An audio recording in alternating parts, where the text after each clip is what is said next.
जय श्री कृष्णा दोस्तों। अष्टावक्र गीता के दूसरे प्रसंग में राजा जनक आगे कहते हैं, नाहम देहो न मे देहो जीवो नाहमहम हिचित अयमेव ही मे बंध आसीद्या जीविते स्पृहा। अर्थात न मैं शरीर हूं न मेरा शरीर है, मैं जीव नहीं हूं, निश्चय ही मैं चैतन्य मात्र हूं। मेरा यही बंधन था कि मेरी जीने में इच्छा थी। राजा जनक अपने आत्मज्ञान की स्थिति में अध्यात्म जगत की जिस ऊंचाई को सूक्ष्म उपदेश से छू पाए, वैसी ऊंचाई विरलों को ही प्राप्त हुई है। यह सचमुच अद्भुत है। एक ही झटके से समस्त बाधाओं को पार कर, समस्त बंधनों को तोड़कर वह सुमेरु पर्वत पर जा खड़े हुए एवं इस समस्त सांसारिक प्रपंच को दृष्टा की भांति देखने लगे। इस सूत्र में वे जीने की इच्छा को बंधन मानकर उसे भी तोड़ देते हैं। जीने की इच्छा भी बंधन है, इसे जान लेना आवश्यक है। जनक कहते हैं कि मैं चैतन्य मात्र हूं, इसलिए न मैं शरीर हूं न शरीर मेरा है। अर्थात शरीर आत्मा नहीं है एवं आत्मा का कोई शरीर नहीं है, वह अशरीरी है। ये सभी शरीर उससे भिन्न नहीं है।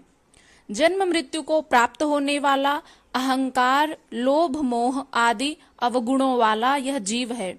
मैं चैतन्य आत्मा जीव नहीं हूं। पंच तन्मात्राओं से बना हुआ तथा 16 तत्वों के रूप में विकसित यह त्रिगुणमय संघात ही लिंग शरीर अर्थात सूक्ष्म शरीर है। यह चेतना शक्ति से युक्त होकर जीव कहलाता है। इसलिए जनक कहते हैं कि मैं केवल चैतन्य मात्र हूं, जीव नहीं हूं। जनक आगे कहते हैं कि मेरा बंधन यही था कि मेरी जीने की इच्छा थी। यह जीने की इच्छा ही सबसे बड़ी वासना होती है। इसका अर्थ यह नहीं है कि आत्महत्या करके अपने जीवन को समाप्त कर दिया जाए। इस प्रकार मरने से शरीर तो नष्ट किया जा सकता है, किंतु जीने की जो वासना है वह नष्ट नहीं होती, जिससे उस व्यक्ति को अपनी अतृप्त वासना की पूर्ति हेतु पुनः शरीर धारण करना पड़ेगा। यह अतृप्त वासना ही बार बार शरीर धारण का कारण बनती है। यह मनुष्य योनि कर्म योनि भी है तथा भोग योनि भी। अन्य पशु पक्षी केवल भोग योनि ही हैं। मनुष्य के पास अनेकों जन्मों के किए गए अच्छे बुरे कर्मों एवं वासनाओं का संचित भंडार है, जिनमें से थोड़े से इस जन्म में भोगता है, शेष अगले जन्मों में भोगने के लिए सुरक्षित रहते हैं। यह मनुष्य शरीर उससे एक निर्धारित अवधि के लिए मिलता है, जिससे वह इस जन्म में भोगने योग्य कर्म फलों को भोग लेता है, किंतु अवधि से पूर्व शरीर को नष्ट कर देने से वे अभोग्य कर्म उसे अगले जीवन में भोगने योग्य कर्मों के साथ और भोगने पड़ते हैं। अतः सभी धर्म आत्महत्या को गलत व पाप मानते हैं। पाप मानने का कारण यह भी है कि ईश्वर ने, प्रकृति ने जो शरीर एक निर्धारित अवधि के लिए दिया है, उसे विकृत कर देना या नष्ट कर देना उस ईश्वरीय नियम का उल्लंघन करना है। उसके कार्य में हस्तक्षेप है और यही पाप है जिसकी सजा ईश्वर देता है।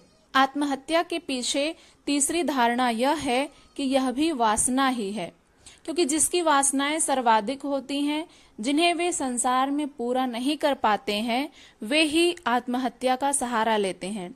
जैसे कुछ लोगों के जीवन में वो ये मानते हैं कि हमारे ही जीवन में बहुत अधिक समस्याएं हैं और उन समस्याओं से जब वे निजात नहीं पाते हैं तो वे ये सोच लेते हैं, एक ही समाधान निकाल लेते हैं कि यदि हम ही नहीं रहेंगे तो ये समस्याएं तो अपने आप ही समाप्त हो जाएंगी। तो वे सोचते हैं कि इस समस्या का एक ही समाधान है कि अपने आप को ही खत्म कर लेना। तो वे इस तरह के जो कदम है आत्महत्या का, उसका सहारा लेते हैं। तो ये जो आत्महत्या है, वासना मुक्ति का उपाय कभी नहीं हो सकता। बुद्ध आत्मज्ञानी होने के बाद भी 40 वर्ष जीवित रहे। उन्होंने कहा कि जितने समय के लिए मुझे यह घड़ा मिला है, उसे समय से पूर्व ही फोड़ दूं तो यह भी वासना ही है। जैसे अब कुछ लोग ये कहेंगे कि बुद्ध जो थे, महात्मा बुद्ध, वे आत्मज्ञानी जब हो गए तो फिर वे इस संसार में जीवित तो थे, तो ऐसा नहीं होता है कि आत्मज्ञानी होने के बाद शरीर छूट ही जाए, क्योंकि और ये भी नहीं हो सकता कि आप यदि आत्मज्ञानी हो गए, आपको सब कुछ ज्ञात हो गया है, तो आप अपने शरीर का त्याग करके उस परम धाम परमात्मा लोक में चले जाएं। ऐसा भी नहीं होता है, क्योंकि एक समय आता है जब तक के लिए आपका शरीर इस संसार में रहने योग्य भगवान ने बनाया है, उसके पश्चात ही जब आपका समय आता है तब आपको ये शरीर छोड़ना पड़ता है। लेकिन उससे पूर्व ही यदि आप उस शरीर को छोड़ देते हैं तो यह भी एक तरह का वासना ही है, एक तरह की वासना है, और इसलिए आत्महत्या वासना मुक्ति का उपाय कभी नहीं हो सकता। महात्मा बुद्ध आत्मज्ञानी होने के बाद भी 40 वर्ष तक जीवित रहे। उन्होंने कहा कि जितने समय के लिए मुझे यह घड़ा मिला है, घड़ा अर्थात यह जो शरीर रूपी घड़ा मिला है, उसे यदि समय से पूर्व ही फोड़ दूं तो यह भी एक तरह की वासना ही है। क्योंकि वे इसलिए कहते हैं क्योंकि यदि इस शरीर से मेरा काम हो गया तो इसलिए अब इसे नष्ट कर दूं, यह भी एक तरह का स्वार्थ है, शरीर के प्रति एक तरह का स्वार्थ है। जब यह स्वाभाविक रूप से जब भी फूट जाए तो फूट जाए, फोड़ने की चाह ठीक नहीं है। ऐसा नहीं है कि इस संसार में जीवित रहना है तो अज्ञानी बनकर जिए, या फिर आप यदि आप आत्मज्ञानी हो गए हैं तो भी आप अपने शरीर का त्याग नहीं कर सकते। जो भूखे रहकर जबरदस्ती शरीर को छोड़ना चाहते हैं वह भी पाप ही है, सृष्टि के नियमों का उल्लंघन है। ऐसा व्यक्ति जीने में भी शर्त रखता है कि ऐसा होने पर ही जीवूंगा, अन्यथा मेरा जीना व्यर्थ है। वह शर्त पूरी न होने पर आत्महत्या कर लेता है। आत्महत्या करने वाला भोग की वासना से ग्रस्त होता है, इसलिए इसे पाप कहा गया है। जैसे यदि इस शरीर से आपकी जो वासनाएं हैं उसकी पूर्ति नहीं हो पा रही है, तो बहुत से लोग ऐसे होते हैं जो इस तरह के कदम उठाते हैं, तो यह भी एक तरह का पाप है, एक तरह का स्वार्थ है। फिर जनक जीने की इच्छा को बंधन क्यों कह रहे हैं, इस तरह का प्रश्न उठ सकता है। वे कहते हैं कि इच्छा मात्र ही बंधन है, इसलिए जीने की इच्छा भी बंधन ही कहलाएगी। जीने की इच्छा भोगों की इच्छा के कारण ही पैदा होती है। जो भोग हैं, जो इस संसार में भोग वासनाएं व्याप्त हैं, उनको भोगने के लिए ही मनुष्य जीने की कामना करता है, और यदि वे वासनाएं उससे पूरी नहीं हो पाती हैं तो वो अपने शरीर को त्याग करने के लिए आत्महत्या जैसे कदम उठाता है, जिसको राजा जनक ने स्वार्थ कहा है, बंधन कहा है।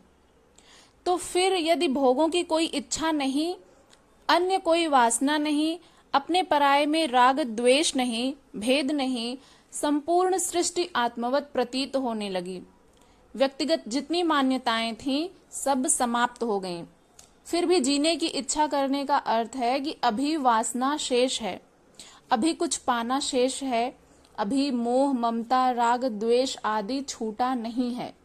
इसीलिए जनक जीने की इच्छा को बंधन कहते हैं। समस्त इच्छाओं के छूट जाने पर भी शरीर तो रहेगा, किंतु वह निराकांक्षी होकर रहेगा, स्वाभाविक जीवन चलता रहेगा, कर्म एवं संसार के प्रति आग्रह नहीं होगा। ऐसा व्यक्ति ही जीवन मुक्त होता है। ऐसा जीवन भी एक उच्च कोटि की कला है। अज्ञानी इस कला को न जानने से ही दुखी रहते हैं। दुख न तो भाग्य का फल है, न ईश्वर का अभिशाप, मनुष्य की गलत दृष्टि ही इसका कारण है। जिज्ञासु व्यक्ति अक्सर ये प्रश्न पूछते रहते हैं कि जीना ही क्यों है, यह जीवन किस लिए है, इसका उद्देश्य क्या है, जीवन मिला ही क्यों है, जीवन का सार क्या है, क्या खाना पीना, और फिर अपनी जो जनसंख्या है उसमें वृद्धि, और अंत में मर जाना ही क्या जीवन है, आदि इत्यादि। तो मुमुक्षु ऐसे प्रश्न नहीं करते हैं। ज्ञानी के सभी प्रश्न गिर जाते हैं, उसको समाधान मिल जाता है। मूढ़ में इतनी बुद्धि नहीं होती कि उसको ऐसे जिज्ञासा हो। यह सारी समस्या जिज्ञासु की है। जहां जिज्ञासु ने प्रश्न किया कि उत्तर देने वाले तैयार बैठे रहते हैं, उनके पास फटाफट उत्तर तैयार रहता है।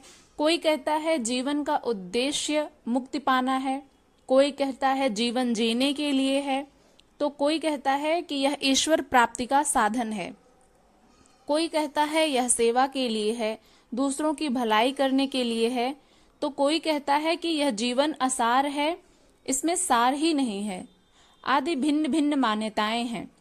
लेकिन जनक कहते हैं कि जीवन जैसा है उसे स्वीकार करो, स्वाभाविक रूप से जीना ही उत्तम है, न इसका तिरस्कार करो, न इसके प्रति मोह करो। यह जीवन किसी पाप के कारण नहीं मिला है, बल्कि ईश्वरीय वरदान है। ईश्वर की इच्छा समझकर इसे ग्राह्य कर लो, इसे ग्रहण कर लो। न भोग न त्याग की इच्छा करो, न जीने की इच्छा करो और न ही मृत्यु की। ईश्वर ने दिया है तो अच्छा है, वह वापस ले ले तो भी अच्छा है, सब उसकी मर्जी से होने दो। तुम व्यर्थ ही इसका उद्देश्य निर्धारित मत करो।